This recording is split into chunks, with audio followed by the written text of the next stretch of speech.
So in this video, I'm going to be going over the cut content for this particular episode. I will be explaining some minor extra details for the last episode, because in the last episode, there was some stuff that happened that was key to what happens in this episode. So simply, I will just be going over what was cut and the critical components to it. There's always little extra details that I can go, but I'm going to go over specifically the critical stuff that was skipped from this particular episode. And of course, for those that complain, this is not stuff that is going to be covered later, because it is not stuff that you can cover later because of how it's done. So of course, getting into the video, the first thing I want to explain is the previous episode. So in the previous episode, during the opening sequence with the song and everything, Rudeus was doing some odd jobs and kind of using it as a form of training, and he heals a girl that hurt her knee. Now, in the light novels, it's in fact a frostbite on a foot, and it is explained that she is of lower class, she's poor, she can't afford a healer, but Rudy, being as kind-hearted as he is, just heals her out of the goodness of his heart. She then runs to the back of a street with a bunch of other kids, and then they wave and they run off. That then has a repercussion effect into this episode, where Rudy is in the brothel, and the girl, of course, is in the episode. She basically explains the same thing. The only difference is, instead of the kneecap, it's the foot, and it shows that it is a frostbite, and it shows a bunch of other kids with her. So it's very minor details there, but it is important because it is explained that yes, she is related to this lady that Rudeus has picked to assist with trying to solve his issues. And the reason why he picks her is because she looks close to what Eris is. As most can tell just from looking at her in the episode, she is quite a representation of some key aspects to Eris. So that is one of the reasons why Rudeus does in fact pick her. After they've left the brothel, the girl actually follows along, continues, and Rudy gets to cop one extra feel. But when he starts sprouting off, the girl is actually with him.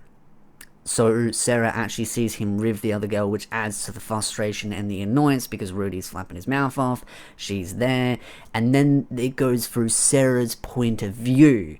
And this is basically what was skipped. It's very obvious that they just decided to go over just Rudy's point of view, which makes sense from an anime sort of situation, because the anime has always been the point of view from Rudy. Any additional stuff that was explained from different points of views has always been skipped in the anime, but it does explain that Sara does end up finding out the truth that, oh, well, she goes to the brothel, she talks to the girl and says, oh, what was up, blah blah blah, and the girl basically explains, well, actually, he actually has some issues. And the interesting part about it is that the girl at the brothel actually makes Sara feel bad, because of course the girl at the brothel is taking Rudy's side on it. But the thing is that technically Rudy is still in the wrong, but also Sara is in the wrong as well. It's both parties are in the wrong because of how they approach it. Because Sara felt so embarrassed at that night, she played it off as, oh, well, I only did it as a repayment. Rudy takes that the wrong way.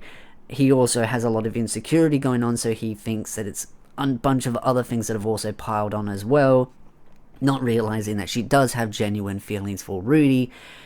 She quickly rushes back to his room to try and apologize, to make things up, and Rudy is gone. He's left the room. Now, of course, we all know why, because Soldat offered him an opportunity to basically say, hey, let's leave. I was very surprised that they did decide to actually keep a certain scene with Rudy and a knife, where, yeah, Rudy was basically going to do something very poor decision, but Soldat intervened. So I'm very surprised that was in there, but they do sort of splice some minor things out when it comes to the Pleasure District and who follows with Rudy afterwards.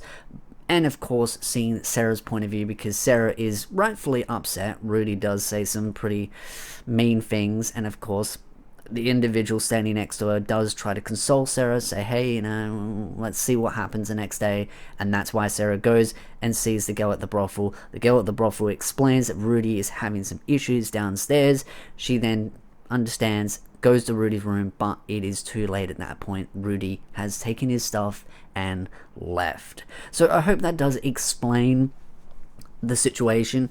And this is the thing, it's not one of those where one side is in the wrong and the other side's in the right. This is what Mushoku Tensei has always been about, the human grounded element of the story, and trying to show that, hey, humans make mistakes, humans sometimes fail at basic communication, and Rudy is not in a good space.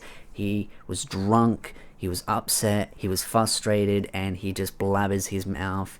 And it also doesn't help that also Rudy was with Soldat, and those two weren't exactly getting along, and then suddenly they're together, and Sara's seeing that, and yeah, she's clearly going to possibly get the wrong idea on what's going on with Rudy.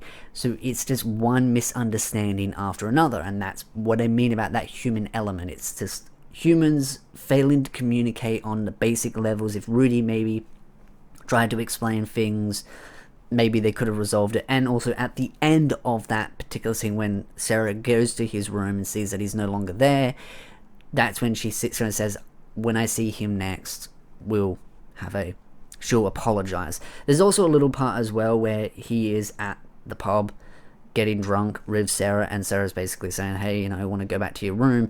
When he does get back to the actual hotel, the guy that's running it actually does get some alcohol and throws it to Rudy, so to kind of, add to the night, so it can help smooth things along. So that's just one little extra detail, but it's nothing critical. It's just those little details that you always see in the light novel that the anime does skip over, and that's something that's always inevitably going to happen, but it still isn't just a kind of nice little touch that, hey, even the guy at the hotel that Rudy was renting at basically was all along, good luck, bro. Best on your journey, but of course, things do not play out. And then, of course, always watch the end credit scene as well, because that has Eleanor Elise and some fun, spicy stuff for, of course, fans to kind of dig into. So I'd love to know your thoughts in the comment section down below. What do you think of this episode? Do you think it was well done? Do you think it was well paced? I think as far as things go, the pacing in this was very well done. As far as the skip content goes, it makes sense why Sara's point of view is skipped. Yes, it would be nice if we understood that, yes, she ends up finding out the truth and all that other kind of stuff, but at the end of the day, it is from Rudy's point of view, so it does kind of add to that kind of whole, okay, you really understand, but context can always be helpful. But hey, the light novels are there, you can read the light novels, and if you don't want to read the light novels and you want to kind of cheat a little bit, then you can always go to my Mushoku Tensei light novel playlist or analysis playlist to get additional details on all the itty gritty stuff to do with Mushoku Tensei. So again, love to know your thoughts in the comment section down below. If you like this video, hit the like, subscribe, and I will see you beautiful nerds in the next video.